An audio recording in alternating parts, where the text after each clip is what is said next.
Hi guys, and welcome to my channel where I talk about all things Harry Potter related. In today's video, I'm going to be talking about all the means of transportation used in the Harry Potter series. To make things interesting, I've ranked them in order for which ones I would have liked to try first. I'm going to start at the bottom of the list and work my way up. Let's get started. Number 15, Floo powder. Floo powder is a powder used to travel by the Floo network. The Floo network connects the fireplaces of nearly every wizarding house or building. Floo powder is used by throwing a small handful into a lighted fireplace and shouting the name of the destination and stepping into the fire. We first see the use of Floo powder in Harry Potter and the Chamber of Secrets, when Harry Potter uses it to travel from the Burrow to Diagon Alley. I found it interesting that in the book, when J.K. Rowling first described Harry Potter traveling by Floo powder, she said that when Harry opened his eyes, he saw a whirl of green flames in a blurred stream of fireplaces and was able to snatch glimpses of the rooms beyond. Number 14, Porky. A Porky is an object magically enhanced to instantly bring anyone touching it to a specific destination. Almost any object can be turned into a Porky. In most cases, a Porky was an object that would not draw the attention of a Muggle. We first see the use of a Porky in Harry Potter and the Goblet of Fire, where a Porky was used to get to the Quidditch World Cup. J.K. Rowling described being transported by a Porky as suddenly being irresistibly jerked forward in a howl of wind and swirling color, as if being pulled magnetically onward. Number 13, Flying Car. Next on the list is a flying car. It first appeared in Harry Potter and the Chamber of Secrets when Ron, Fred, and George Weasley used the flying car to rescue Harry from the Dursleys. Fun fact, the light blue car that we see in the second movie was an authentic 1962 Ford Anglia. They also had 16 different models on set, all of which were used throughout the production for different scenes and shots. Interestingly, there's another time a flying car was used. Although it was not shown in the movie, in Harry Potter and the Prisoner of Azkaban, cars from the Ministry of Magic were used to drive Harry, Ron, and Hermione and the Weasley family to King's Cross Station. This special treatment was a result of Sirius Black being on the loose. Number 12, Thestral. Thestrals are described as black, skeletal bat-winged horses, but invisible to all who have never been touched by death. J.K. Rowling explains that someone is only able to see a Thestral after having witnessed death and gained an emotional understanding of what death means. We first encounter Thestrals being ridden and flown themselves on the ride to the Ministry of Magic in Harry Potter and the Order of the Phoenix. I think the coolest part about flying a Thestral would be how hilarious one would look in the sky to all the people to whom the Thestral would be invisible. It's a funny image to picture. Number 11, Apparition. Apparition is an advanced spell used by fully trained witches and wizards to disappear from one place and appear almost instantly in another.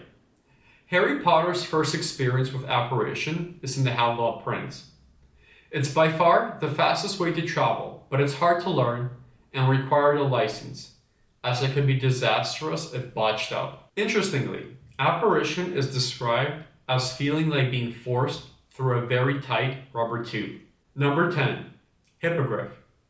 The Hippogriff is a large creature that had the front legs, wings, and head of a giant eagle, and the body, hind legs, and tail of a horse.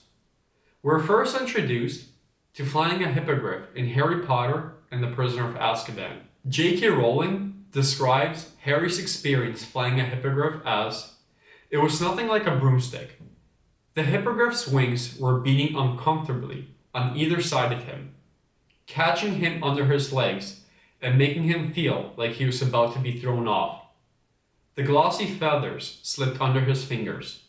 Instead of the smooth action of his Nimbus 2000, he now felt himself rocking backwards and forwards as the hindquarters of the Hippogriff rose and fell with his wings.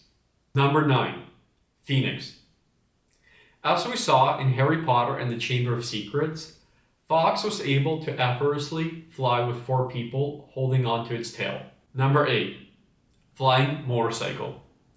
Sirius Black's enchanted motorcycle makes a few appearances in the Harry Potter series. We first see it at the beginning of Harry Potter and the Philosopher's Stone, when Hagrid uses it to deliver baby Harry to be dropped off on the Dursleys' front porch. Fun fact, the bike used in the Harry Potter movies is a 1959 Triumph Bonneville. Number 7. Dragon. In Harry Potter and the Deathly Hallows, we see Harry, Ron, and Hermione soar in the back of the dragon after their escape from Gringotts. J.K. Rowling describes the experience as they climbed higher and higher, London unfurling below them, like a grey and green map. Harry's overwhelming feeling was of gratitude for an escape that had seemed impossible. Crouching low over the beast's neck, he clung tight to the metallic scales, and the cool breeze was soothing on his burned and blistering skin, the dragon's wings beating the air like the sails of a windmill. Number 6. Gringotts minecarts. In Harry Potter and the Philosopher's Stone, we see Harry riding one of these carts during his first time in Gringotts. J.K. Rowling writes, Griphook whistled and a small cart came hurtling up the tracks towards them. They climbed in, Hagrid with some difficulty, and they were off. At first, they just hurled through a maze of twisting passages. Harry tried to remember, left, right, left, middle fork, right, left, but it was impossible. The rattling cart seemed to know its own way, because Griphook wasn't steering. Number 5. Flying unaided. Interestingly, this was introduced rather late in the series, in Harry Potter and the Deathly Hallows. First demonstrated by Lord Voldemort and later Severus Snape. If my memory serves me correct, I believe these are the only 2 wizards mentioned in the Harry Potter series to have flown without the aid of a magical object. Number 4. Under an invisibility cloak. We're first introduced to the invisibility cloak in Harry Potter and the Philosopher's Stone, when during the Christmas holidays, Harry Potter receives the cloak as a gift. Harry and Ron use it to sneak into the restricted section of the Hogwarts library and find information on Nicholas Flamel. Number 3. As an Animagus. An Animagus was a witch or wizard who could transform themselves into an animal at will without the use of a wand. We are first introduced to an Animagus in Harry Potter and the Philosopher's Stone when we see Professor McGonagall transform into a cat. Number 2. Broomsticks. In the wizarding world, broomsticks were enchanted to fly. They were used by wizards to fly to their destination and obviously for playing the game of Quidditch. This is a concept we're introduced to very early in the series, in Harry Potter and the Philosopher's Stone. The first broom that we see Harry own is the Nimbus 2000. It's the best broom available at the time.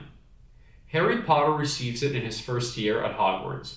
It's given to him as a gift by Professor McGonagall, in celebration of becoming Gryffindor's new Seeker. I imagine flying one would feel a lot like flying in a jetpack. Who knows? Perhaps one day we'll see jetpack Quidditch in our lifetime. Number 1. The Night Bus. The Night Bus was a purple, triple-decker bus, which had seats during the day and beds at night. The Night Bus appears whenever a witch or wizard, in urgent need of transportation, sticks out their wand arm at the curb. We're introduced to the Night Bus in Harry Potter and the Prisoner of Azkaban, when Harry takes a ride on it after inflating his aunt and leaving the Dursleys. I found the concept of the Night Bus very interesting, especially how J.K. Rowling describes the bus as jumping 100 miles at a time. I think it would be very cool to take a ride on the Night Bus through a city, watching it not hit anything and obstacles jumping out of the way. Fun fact, the Night Bus we see in the movie is actually not CGI, but a real life bus. To construct it, they used 2 iconic Realm Master buses and reworked the structure to create one bus with 3 decks. So that's my list. I hope I didn't forget any. I'd love to hear how you guys rank them. Please let me know in the comments below. Feel free to also let me know if there's a specific topic you'd like me to cover in an upcoming video. Thank you for watching, and I hope to see you in the next one, where I'll be talking about the funniest lines in Harry Potter.